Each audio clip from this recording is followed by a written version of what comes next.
नमस्कार, जय उत्तराखंड। आज उत्तराखंड के उन मुद्दों को लेकर हम चर्चा करेंगे, जिसको लेके उत्तराखंड में उबाल है और उत्तराखंड पिछले 22 सालों से जिनको लेकर शिकार हुआ है अपनों के हाथ।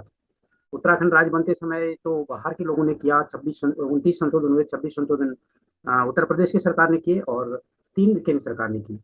उसके बाद राज्य बना, राज्य के जो करता हैं, वो भी हमारे भाई बंधु हैं।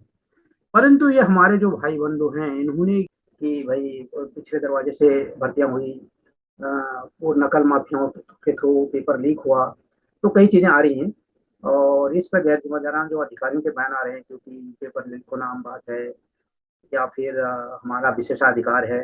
तो विशेषाधिकार, क्योंकि जब कोई जनप्रतिनिधि होता है उसके लिए उसका परिवार, जिस क्षेत्र का वो जनप्रतिनिधि है, वो पूरा उसका परिवार है। और अगर कोई विधानसभा अध्यक्ष है तो वो पूरे उत्तराखंड के विधानसभा के अध्यक्ष थे, वो विशेषाधिकार पूरे उत्तराखंड के पे यूज होना था वो। तो ये इसका मतलब ये नहीं कि अगर आप पंच की कुर्सी पर बैठ के कहते हैं पंच परमेश्वर, तो उस परमेश्वर ने क्या वो भूमिका निभाई जो उसकी कुर्सी की अहमियत थी।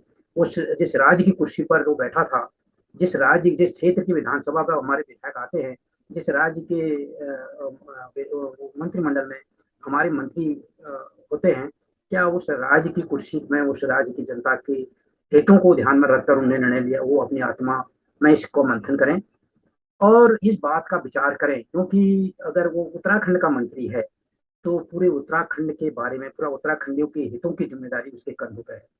उत्तराखंड का कोई विधानसभा अध्यक्ष है तो पूरा का पूरा उत्तराखंड उसका परिवार है। तो इन चीजों को ध्यान में रखकर क्या ये निष्पक्ष काम किया? क्या दूसरे की बहुएं, जो दूसरी बहुएं हैं, क्या वो उत्तराखंड जो विधानसभा अध्यक्ष है उसकी बहुएं नहीं है? क्या दूसरी दूसरी जो बेटियां हैं, जो बेरोजगार बेटियां हैं, क्या वो उसकी बेटियां नहीं है? क्या जो दूसरे युवा हैं उसके भाई बंधु नहीं हैं, उसके बेटे नहीं हैं? तो इन चीजों को सोचने की जरूरत है कि आखिर हम कितने गंभीर हैं, जो उस पद की जिम्मेदारी लेकर हम आए हैं, जिस कुर्सी में बैठकर हम बातें कर रहे हैं, क्या वो कुर्सी में हमारे पास कितनी बड़ी जिम्मेदारी है, कितने बड़े परिवार के हम यहाँ पर मुखिया बन रहे हैं या फिर प्रतिनिधित्व कर रहे हैं, क्या इस बात की जिम्मेदारी भी हमें है?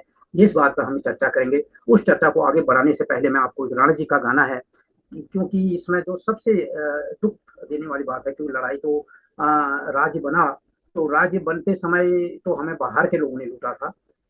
उत्तर प्रदेश की विधानसभा में हमारे संपत्तियों को लूटने के लिए 26 संशोधन कर दिए गए।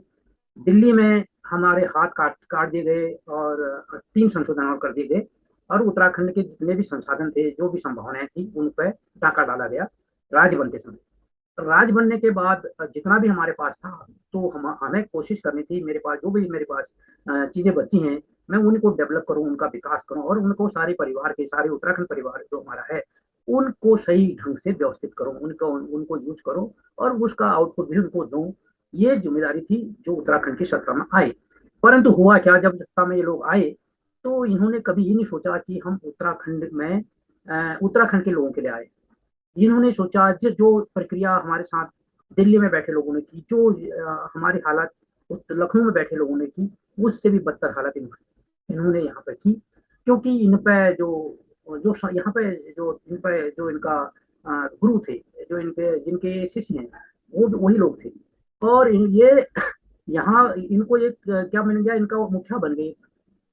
तो गुरु मंत्र तो देने वाले वही थे, लखनऊ वाले थे, दिल्ली वाले थे और यहाँ पे इनके हाथ फ्री थे। तो इन्होंने दोनों हाथों से लूटा, गुरु को भी मौका दिया, खुद भी लूटा और उत्तराखंड आज जिस हालात में है, कभी इन्होंने नहीं सोचा कि मैं भी उत्तराखंडी हूँ, मेरे हर उत्तराखंडी मेरा परिवार है, हर उत्तराखंडी बेटी मेरी बेटी है, हर उत्तराखंड की बहू मेरी बहू है, हर उत्तराखंड का बेरोजगार मेरा बेरोजगार बेटा है, मेरा बेरोजगार युवा है या मेरा गाँव वाला है, जो भी हर एक व्यक्ति जो है मेरा है, अपना है और मैं जो भी काम करूं उन सबको ध्यान में रख के करूं, ये इन्होंने नहीं सोचा। अब क्या हो रहा है कि जैसे पार्टी सरकारें आई, कभी कांग्रेस की, कभी बीजेपी की, कभी कांग्रेस की, कभी बीजेपी की, फिर बीजेपी की। अब हुआ क्या कि इस बार शायद ये जो बीजेपी की सरकार 2 बार दोबारा आई, इसमें थोड़ा सा ये हुआ कि लगा हो सकता है कि दूसरे को, जब अभी तक ऑब्जेक्शन करते नहीं थे, अभी एक दूसरे का भांडा फोड़ कर रहे हैं, क्योंकि कांग्रेस को लगा कि मेरा टर्न तो खाने का गया। तो अब चीजें निकल के आ रही हैं, भाई तुमने इतना घोटाला किया, इसने इतना घोटाला किया, तो घोटाला किया तो जांच से बैठने लगी, जांच बैठनी शुरू हुई। तो फिर पढ़ते पे पढ़ते खुलती गई और पता चल रहा है कि राज्य बनने के साथ ही घोटाले का सिलसिला शुरू हो गया था, क्योंकि जब इनके नेताओं के बयान आ गए, क्योंकि तो शुरू से हो रहा था, हमने कोई नया थोड़ी किया, तो इस तरीके के बयान आ रहे हैं। तो इससे पहले मैं थोड़ा-सा राणा जी का गाना वो सुनाऊँगा, क्योंकि मैं वो गाना इसलिए सुना रहा हूँ, इस जब उत्तराखंड जल रहा है, हमें लूट दिया गया है, तो क्या हमारा रास्ता पढ़ाई नहीं रह गया है? गाँव छोड़ना ही हमारे पास एक विकल्प रह गया है? मैं ये बात उनसे पूछ रहा हूँ जो छात्र वहाँ पे पढ़ाई कर रहे हैं, जो ये देख रहे हैं कि पढ़ाई के बाद उन्हें अपना भविष्य क्या देखा है? वो उनको सोचना, युवा जो बेरोज़गार है, जो कोशिश क तैयारी कर रहा है पेपरों की, वो अपना भविष्य क्या देख रहा है? क्या उत्तराखंड के अंदर वो ये हार मान चुके हैं कि उत्तराखंड के अंदर हमारा भविष्य तो है ही नहीं? चाहे हम कितना पढ़ लें, चाहे हम कितनी मेहनत कर लें, तो हमें उत्तराखंड से पलायन करना है, या तो इसलिए उत्तराखंड की लड़ाई में वो शामिल नहीं हो रहे हैं। उत्तराखंड के प्रवासी जो उत्तराखंड छोड़ चुके हैं, क्या वो ये मान चुके हैं कि उत्तराखंड तो हमारे हाथ से गया, अब उत्तराखंड हमसे हासिल हो नहीं सकता, इसलिए वो चुप बैठे हैं? या फिर वो इसलिए चुप बैठे हैं क्योंकि उत्तराखंड में अगर करोड़ों है तो आप वहाँ के जनप्रतिनिधि बन सकते हो, एमएलए बन सकते हो, एमपी बन सकते हो। अगर तुम्हारे पास कई लाख रुपए हैं तो तुमको सरकारी नौकरी मिल सकती है। तो क्या ये प्रवासी इस बात को लेके चुप बैठे हैं? तो इन सारी चीज़ों को अगर उनके समझ में नहीं आ रही है बातें, तो मैं इस वीडियो के माध्यम से समझाने की कोशिश कर रहा हूँ। क्यों मैं पहले राणा जी का गाना सुनाता हूँ, वो क्योंकि जब चीज़ें हाथ से निकल जाती हैं, फिर उनका जो वो होता है, महत्व का पता चलता है। जब तक चीज़ें हाथ में होती हैं, वो महत्वहीन होती हैं। अगर हमारी घर की नींव का पत्थर भी जब तक वो नीचे है, तब तक हमें उसका महत्व का पता नहीं चलेगा। जब वो पत्थर खिसक जाता है, तो हमें लगता है मकान गिर जाएगा। तो यही उत्तराखंड का हाल है, उत्तराखंडियों के हाथों से उत्तराखंड खिसकते जा रहा है। जब ये खिसक जाएगा, जब हमारे पास नहीं रहेगा, तब हमें लगेगा यार मेरा घर था, मेरा गाँव था, मेरा ये था मैं, हम बातें करने लग जाएँगे। वो चीज़ ना हो, इसके लिए मैं विद्यार्थियों के लिए भी, मेरा युवाओं से भी, मेरा मातृशक्ति से भी और प्रवासियों से भी अनुरोध है कि आप इस थोड़ा-सा राणा जी के गाने को सुनो। उसके बाद हमें कब याद आती है, ये है कि स्व याद कब है, जब घाम उछल जाए। हमें किसी चीज़ का महत्व तब आता है जब समय उसकी ज़रूरत पड़ती है। जब हम हमारे पास बहुत सारा पैसा होगा, सब कुछ होगा। कोरोना में भी हम लोगों ने देखा कि लोग गाँव की तरफ ही गए थे और जिनके घर नहीं थे, उनको मजबूरन यहाँ रहना पड़ा। तो इन चीज़ों को भी समझना पड़ेगा, उत्तराखंड को बचाना होगा और उत्तराखंड को इन लोगों से मुक्ति दिलानी होगी। और वो कैसे दिलाएँगे, वो सब मिल-जुल के जब लड़ाई लड़ेंगे तभी होगा। और इस लड़ाई में पहले मैं बताता हूँ क्या-क्या हो रहा है, उस पर बाद में चर्चा करेंगे कि हमें कैसे करना है।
उत्तराखंड में सरकारी भर्तियों के घोटाले पर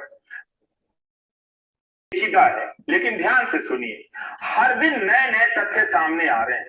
राज्य सरकार ने जांच के लिए विशेष कार्यदल का गठन कर दिया है, लेकिन जिस स्तर का घोटाला लगता है मांग हो रही है कि बंगाल की तरह ईडी या सीबीआई से जांच कराई जाए।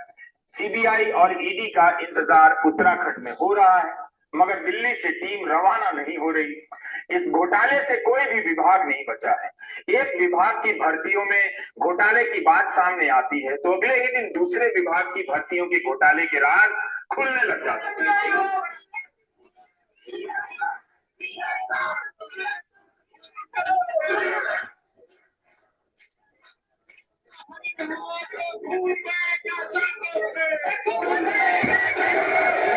राज्य में आए दिन तमाम युवा संगठन इस घोटाले को लेकर प्रदर्शन कर रहे हैं। 15 जून को राज्य विधानसभा में कांग्रेस विधायक भुवन कापड़ी ने ये मुद्दा उठाया। भुवन कापड़ी ने कहा कि कई साल से वन विभाग, शिक्षा विभाग, गृह विभाग, सचिवालय, ग्राम विकास, पंचायत अधिकारी जैसी भर्तियों में घोटाले चल रहे हैं। इन भर्तियों के लिए होने वाली परीक्षा के प्रश्न पत्रों के लीक होने का जिक्र भी उन्होंने किया और सबूत भी दिखाए।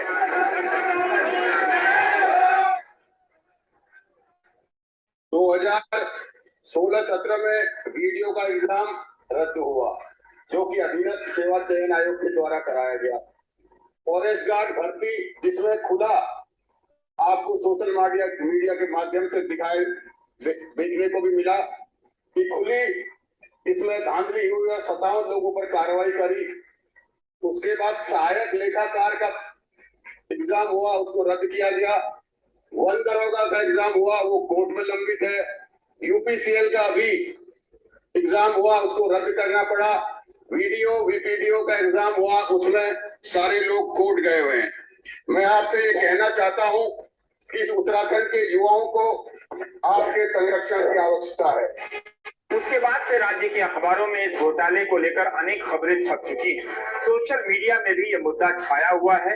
राज्य के बेरोजगार युवा संगठन इस मामले में मुख्यमंत्री पुष्कर सिंह धामी से मिले और उन्हें पेपर लीक होने के सबूत दिखाए, नतीजों में गड़बड़ियों के सबूत दिखाए, तब जाकर उन्होंने एसटीएफ से जांच के आदेश दिए।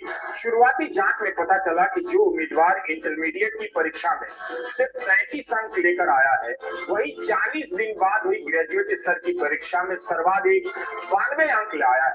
इससे शक गहराया, उसका पिछला रिकॉर्ड खंगाला गया तो शक पुख्ता होता चला गया। यही नहीं, आयोग की जनरल मेरिट जो पिछले कई सालों से 80 नंबर के आसपास आती रही, उसमें इस बार 100 उम्मीदवार 80 से 90 के बीच अंक ले आए। इस मामले की जांच में बीजेपी की एक जिला पंचायत के सदस्य हाकम सिंह को गिरफ्तार किया गया तो मामले की कई कड़ियां खुलने लगी। हाकम सिंह के जरिए एक ऐसे नेटवर्क का पता चलता है जिसके सहारे नेता, अफसर और दलाल मिलकर सरकारी भर्तियों में घोटाला कर रहे थे। इसी हाकम सिंह का नाम 2019 में फॉरेस्ट गार्ड के इम्तिहान में ब्लूटूथ से नकल के मामले में भी आया था। ताजा मामलों में अब तक 30 लोग गिरफ्तार हो चुके हैं, 9 सरकारी कर्मचारी। इनमें से कुछ कर्मचारियों ने जांच में माना कि वो खुद भी पिछले कुछ वर्षों में ऐसे ही परीक्षा घोटालों का फायदा लेकर नौकरी पर लगे हैं और फिर इस गिरोह से जुड़ गए। ऐसे में यूके SSSC की छवि का आलम यह है कि लोगों ने अब इस संस्था को उत्तराखंड सगे संबंधी सिलेक्शन कमीशन कहना शुरू कर दिया है। क्या? सगे संबंधी सिलेक्शन कमीशन। 2016 में उत्तराखंड अधीनस्थ सेवा चयन आयोग की भर्ती से घोटाला खुलकर सामने आता है। तब ग्राम विकास अधिकारी, ग्राम पंचायत अधिकारी की भर्ती की जो परीक्षाएं कराई गई, उसमें 2 बार जांच हुई, गड़बड़ी पाई गई, लेकिन कार्रवाई क्यों नहीं हुई? यह तो और भी गंभीर मसला है कि कांग्रेस की सरकार के दौर में घोटाला हुआ और बीजेपी की सरकार में कार्रवाई नहीं हुई। क्या इसलिए नहीं हुई कि इस रास्ते बीजेपी के राज में भी घोटाले को जारी रखना था? बीजेपी सरकार ने कांग्रेस सरकार के दौर के उस घोटाले को सार्वजनिक क्यों नहीं किया? हालत यह है कि अधीनस्थ सेवा चयन आयोग के पिछले अध्यक्ष SK राजू ने इस्तीफा देते हुए कह दिया कि पेपर लीक होना तो एक सामान्य प्रक्रिया है। तो होता है, वो माफिया तो पूरा भारत में है। में तो पता नहीं क्या हो रहा है, इतना कैंसिल हो गया है लीक होने की वजह से, पर सेकंड लीक हुआ है, थोड़ा सामान्य बात है, लेकिन फिर भी अधीनस्थ सेवा चयन आयोग की ताजा भर्ती घोटाले की अब सीबीआई जांच की मांग हो रही है, क्योंकि मामले के तार उत्तराखंड से लेकर उत्तर प्रदेश तक फैले हुए हैं। ऐसा ही आरोप 2020 में बीजेपी की सरकार में सहकारिता विभाग पर भी लगा। कांग्रेस के वरिष्ठ नेता गणेश गोदियाल ने आरोप लगाया कि सहकारिता मंत्री धन सिंह रावत ने यूके ट्रिपल एससी के बजाय सैकड़ों पदों पर भर्ती का काम एक निजी एजेंसी को दे दिया। उनके मुताबिक मई जून में भर्ती इम्तिहान हुए उत्तराखंड से दूर नोएडा में, और वो भी ऐसे समय में जब कोविड का गंभीर दौर था। आने जाने पर तमाम पाबंदियां थी। उन भर्तियों पर यूके ट्रिपल एससी के तत्कालीन अध्यक्ष एस राजू ने भी संदेह जताया और कहा कि मेरे कहने के बावजूद एफआईआर दायर नहीं हुई। वैसे एस राजू के दौर में हुई कई परीक्षाएं संदेह के घेरे में। अभी आयोग के घोटाले ही सामने आ रहे थे कि विधानसभा के भीतर से भी भर्तियों के घोटाले बाहर आ गए। कांग्रेस से लेकर बीजेपी की सरकारों के दौर के स्पीकर ने कथित नियमों के नाम पर इतनी भर्तियां कर डाली है के हिसाब से विधायकों की संख्या 70 है, मगर अब यहाँ काम करने वाले कर्मचारियों की संख्या 500 हो गई है। जबकि देश की सबसे बड़ी विधानसभा उत्तर प्रदेश विधानसभा है, जहाँ 403 विधायक है, उत्तराखंड से कम कर्मचारी। पड़ोस की हिमाचल प्रदेश विधानसभा में 68 विधायक हैं, वहां तो और भी कम है। पिछली विधानसभा के स्पीकर प्रेमचंद अग्रवाल का नाम इस घोटाले में आया है। इस समय अग्रवाल वित्त मंत्री बन गए हैं। आरोप है कि बिना किसी स्थापित प्रक्रिया के उन्होंने 74 भर्तियां कर डाली। उस समय मुख्यमंत्री त्रिवेंद्र सिंह रावत थे। रावत का कहना है कि जब उनके पास इसकी फाइल दस्तखत के लिए आई तो उन्होंने नोट में लिखा कि भर्तियां योग्यता के मुताबिक हो और लोक सेवा आयोग और अधीनस्थ सेवा चयन आयोग के जरिए। इसके बाद भी ऐसा नहीं हुआ, तब तो वित्त विभाग ने भी यह कहकर मना कर दिया कि नई भर्तियों के लिए बजट नहीं है। इस बीच त्रिवेंद्र सिंह रावत की कुर्सी चली गई, उनकी जगह तीरथ सिंह रावत आए और फिर कुछ दिन बाद पुष्कर सिंह धामी मुख्यमंत्री बन गए। राज्य में मुख्यमंत्री बदलते रहे, मगर स्पीकर पिछले दरवाजे से भर्तियों को अंजाम देने में लगे रहे। उन्होंने एक नया रास्ता निकाला कि एक प्राइवेट एजेंसी के जरिए इन पदों के लिए आवेदन मंगाए जाएं और स्वीकार कर लिए जाएं। यही हुआ। 54 नियुक्तियों से बात शुरू हुई और संख्या का अंत हुआ 74 पर। आरोप है कि प्राइवेट एजेंसी ने परीक्षा भी नहीं कराई। चुन चुनकर मुख्यमंत्री के निजी स्टाफ में काम करने वाले लोगों के परिजनों से लेकर तमाम मंत्रियों, बीजेपी और आरएसएस के पदाधिकारियों और बड़े अफसरों के करीबियों को नियुक्ति दे दी गई। पत्रकारों के रिश्तेदारों के भी नाम आ रहे हैं। सोशल मीडिया में कई सूचियां घूम रही हैं। ये लोग बिना वेतन के काम करते रहे। इस बीच बीजेपी की दोबारा सरकार आ गई और धामी ही मुख्यमंत्री बन गए। इस बार प्रेमचंद अग्रवाल वित्त मंत्री बन गए। वित्त मंत्री बनने के अगले ही दिन वित्त विभाग के मूल आपत्तियों को खारिज कर इन पदों पर भर्तियों को उन्होंने मंजूरी दे दी। यानी स्पीकर रहते बैकडोर से भर्तियां करवाई गई और वित्त मंत्री बनते ही उन पर मुहर लगा दी गई। प्रेमचंद अग्रवाल अब अपनी की गई नियुक्तियों को सही ठहराने में लगे हैं, जबकि उनकी ही पार्टी के कई नेता इस मामले में जांच की मांग कर रहे हैं। 72 लोग रखने की ऐसी क्या जरूरत थी? उत्तर प्रदेश की विधानसभा हमसे कई गुना बड़ी है, उनकी संख्या कार्मिकों की हमसे कम है, हमारी इतनी ज्यादा है। आपने कहा ये तदर्थ है, इनको पहले दिन से सारी सुविधाएं मिल रही हैं। आपको फिर मैं कह रहा हूँ कि आवश्यकता अनुसार जब भी आवश्यकता होती है विधानसभा अध्यक्ष उस आधार पे उनकी मैन पावर को रखने का उसको अधिकार रखते हैं। ये 72 लोगों के लिए जैसे आपने 35 लोगों की विज्ञप्ति निकाली, उनके लिए विज्ञप्ति निकाली थी या फिर इनको कैसे भर्ती? टेम्पररी अरेंजमेंट है, मैंने कहा ना आपको। नहीं, इसमें विज्ञप्ति लगाने का कोई मतलब नहीं है। टेम्पररी अरेंजमेंट है। टेम्पररी अरेंजमेंट वालों को टाइप 2, टाइप 3, टाइप 4 के मकान भी दे दिए गए। वो मुझे जानकारी नहीं है। अच्छा सर, उसमें ये भी कहा जा रहा है कि आपके पीआरओ और आपके भी कई करीबी लोगों के संबंधी। अरे भाई मैंने ये नहीं कहा कि कोई नहीं है ना, लेकिन सर नियमानुसार हुआ है। फाइल तो ये काफी दिन से चल रही थी और मैंने उसमें अंत में एक नोट लिखा था, जो भी भर्तियां करनी है वो पूर्ण पारदर्शिता के साथ और आयोग से कराई जाए। फिर मार्च के महीने में मैं हट गया, उसके बाद क्या हुआ उसकी जानकारी मुझे नहीं है। ये अभी जब समाचार पत्रों के माध्यम से ये जानकारी मिली कि विधानसभा में भर्तियां हुई हैं और तथाकथित रूप से उसमें अपने अपनों को नौकरियां दी गई हैं, ये समाचार पत्रों के माध्यम से ज्ञात हुआ। गनीमत है कि ये घोटाला बिहार में नहीं हुआ, वरना जांच से पहले तेजस्वी यादव जेल में डाल दिए जाते। उत्तराखंड के वित्त मंत्री प्रेमचंद अग्रवाल ने स्पीकर रहते हुए जिस रास्ते से कथित रूप से भर्ती घोटाले को अंजाम दिया, उसी रास्ते से हरीश रावत की सरकार के वक्त विधानसभा स्पीकर रहे गोविंद सिंह कुंजवाल ने भी काम किया है। जबकि प्रेमचंद अग्रवाल को पिछली भर्तियों को लेकर कार्रवाई करनी चाहिए थी, लेकिन नहीं की। कांग्रेस के समय के स्पीकर ने तो क्लास 2 से लेकर क्लर्क तक की 154 भर्तियां बैकडोर से कर डाली। यह इतनी छोटी संख्या भी नहीं है कि स्पीकर रहते हुए प्रेमचंद अग्रवाल की नजर ना पड़ी। कांग्रेस के स्पीकर ने तो बेटे और बहू समेत कुंजवाल कुल के 8 सदस्यों को नौकरी दे दी। बेटे और बहू को क्लास 2 का अफसर बनाया। कुंजवाल ने पहले कहा कि वे इस योग्य थे कि उन्हें क्लास 2 अफसर बनाया जाए, और उन्होंने अपने उसी विशेषाधिकार का इस्तेमाल किया जिसका इस्तेमाल उनके पूर्ववर्ती स्पीकर करते रहे। स्थानीय अखबारों के मुताबिक अब वो कह रहे हैं कि इस मामले में वो माफी मांगने के लिए तैयार हैं, और इस मामले में अपने बच्चों को नौकरी देना नैतिक तौर पर गलत फैसला था।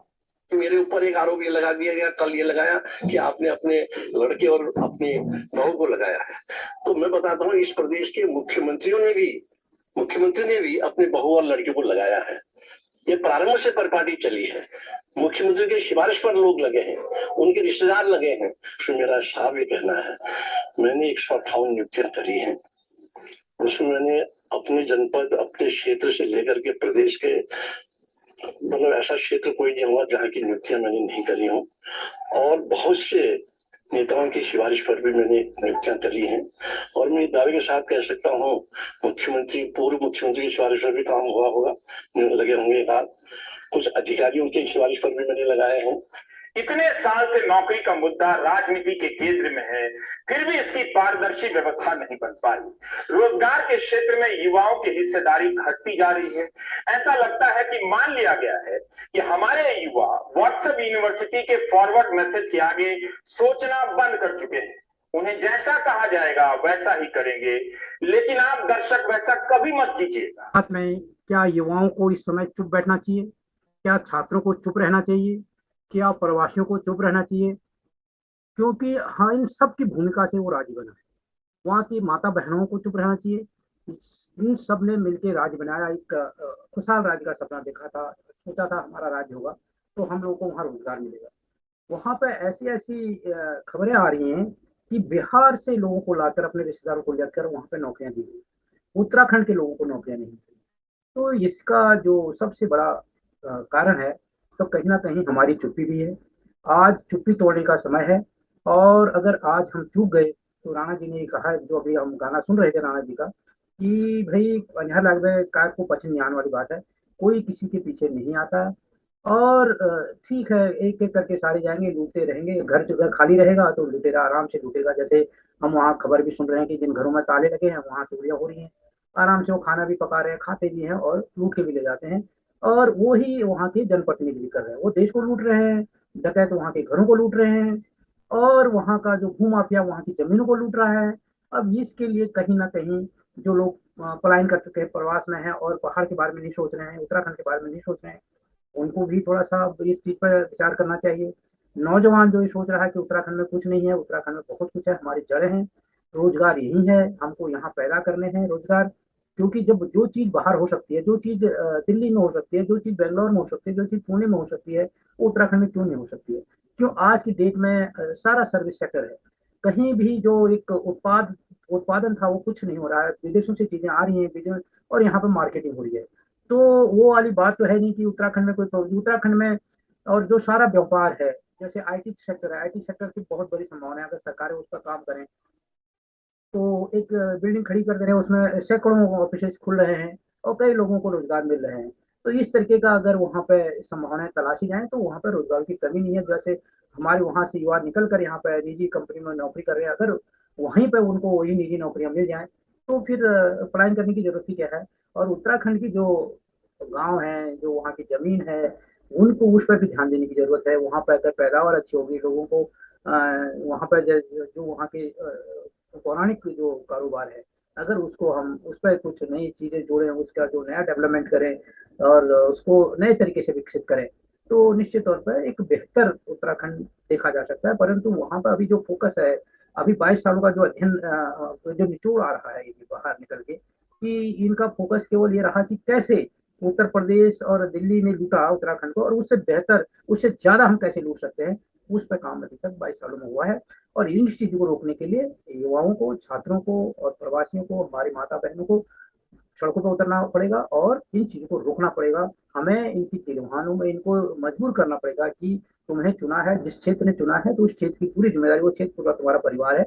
उत्तराखंड का जो प्रतिनिधि है, जो मुख्यमंत्री है, जो मंत्री है, जो विधानसभा अध्यक्ष है, पूरा उत्तराखंड की जिम्मेदारी उसकी है। अगर वो ऐसा नहीं करता तो उसको कुर्सी छोड़ देनी चाहिए, इन्हीं उम्मीदों के साथ कि आप सब लोग नए जोश के साथ, नए खरोश के साथ, जिस तरीके से हमने, क्योंकि आज हम कल परसों क्या था कि खटीमा गोलीकांड की 1994 हुआ था 1 सितंबर को, और कल के दिन 2 सितंबर को मैसूरी में हुआ था। तो लोगों ने जो बलिदान दिया, अपना प्राणों की आहुति दी, तो वो कोई इसलिए नहीं दी कि इस तरीके का ये लोग लूटेंगे, हमारे प्रदेश को आएंगे और ये हमारे जनप्रतिनिधि हम चुनेंगे और ये हमारे देश को, हमारे प्रदेश को लूटेंगे और हमारे को अगर यही करना था तो फिर कौन क्यों बलिदान देना था। तो इन चीजों को ध्यान में रखकर हमें अपने अगली पीढ़ी के लिए और अपने लिए अभी अपने लिए और अपने आने वाली पीढ़ी के लिए उत्तराखंड को संवारना होगा। उत्तराखंड को संवारने के लिए पहले उत्तराखंड को बचाना होगा। इन्हीं शब्दों के साथ जय हिंद, जय उत्तराखंड।